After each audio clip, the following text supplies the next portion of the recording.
So Tom Biggs starts this one. Neil Starling as well. Big, powerful, rangy centre. And the leading point scorer this season and of all time, Ben Gollings. Georgia, their two key men. Gorgi Shakinin, number 7, is on the bench, as is Tukashashvili. Big Gadzi had a good day yesterday. So England wanting to right the wrongs of yesterday. And they really will accept nothing else but to win this bowl competition. They have to. That's where they need to set their stall out. It's a new day and a new tournament for England, and they've got to put some pride back in the shirt for themselves, and actually pay back a little bit to that coaching team of Ben Ryan and Russell Earnshaw. Interesting that let's start Ollie Phillips on the bench to start with, probably to give everybody a run out. Dan Norton, we haven't seen a lot of him apart from that wonder try he scored last week, so let's see what he can do from the start of the game as well. So, you know, England must deliver.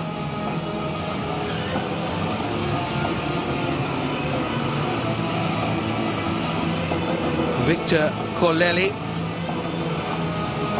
powerful man for Georgia. They're feeling their way in these World Series, but it's excellent to have them involved, and with the way that the tournament is structured, they do get to play some opposition which are more to their standard, you would say. Ben Ryan looks on.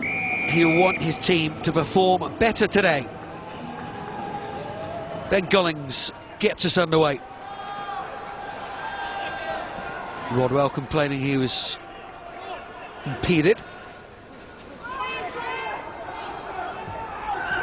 But Georgia with the early possession here. The kick has somehow worked out for Georgia. And Barrett just coming across. And they've taken a quick liner. Here's Biggs. Well, Leeds Carnegie man will play his trade at Newcastle Falcons next season. Barrett. The scrum half, here's Barden. Barden taking the long route round, decides to check his run and come back, and that's a forward pass, and that's the kind of errors that were happening yesterday. Yeah, it's the accuracy that seems to be missing from the England game. Again, you know, a little bit casual in everything they're doing. Barden goes to the outside. They've got them stretched. The short lines are on. There's 4 Georgian defenders in and around the England players. Playing it back the other side, they would have had numbers. So it's making good decisions when they're under pressure that England seem to be lacking yesterday and at the start of this game. Here we're having a look at the stats from yesterday, and it really was. England's missed tackle ratio is huge, something like 5 a game, which, yeah, the best teams in 15, so over 80 minutes, only concede. Yeah, I mean, 5 missed tackles. That's a worrying stat that probably Ben would have talked about last night. You know, to win cups, you have to be at 1 a game, and 5, you're never going to win games if you're missing 5 tackles a game. The restart work as well was way down on last week's very high percentage restart game. Enough for the facts and figures. Let's get back to the play. Corlelli. Gege Nidza taking it up for Georgia, and England just not being able to get hold of the ball here. They're not, and it's good industrious play here by Georgia. They're stretching England, they're trying to manipulate, move them around, and they're controlling the contact area to ensure they maintain possession, which is something they started to do yesterday and had limited success because of the basic handling errors. But they've done well so far in terms of utilising the space, getting their second man into contact very, very quickly to support them. Knock on from England again, still no score in this third bowl quarter-final. You just see here, you see the Georgians, that they're stretching the England defence. Now the next part of their development has got to be able to pull out from there and play the ball quickly back to the other side of the pitch where they would have less England defenders and more Georgian attackers.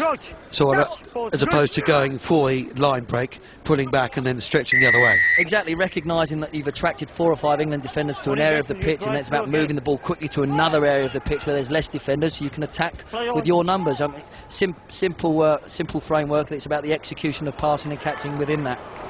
Very simple from up here. No balls available. Georgia playing very well here. They've had all the possession in this first half. Counter ruck's good. It's fine, play on. Leave it to wide. Kolelia. Clearing out the rock. They put the little chip through. They deserve a try, Georgia. I don't think they'll get it. He has. What do I know? Well, they did 2 or 3 goes at these little chip kicks in behind, so obviously they talked about it as a ploy. They actually had a lot of space the other way, but they backed themselves. They controlled the contact area, which was the key thing. Put the little cross kick in and... Oh, well, he certainly got to the ball first, but whether did he get downward pressure, I'm not so sure. No. It's Daza. So I do know something then. Of course, in the game, just to look at that conversion as well. Fabulous. Ninidza.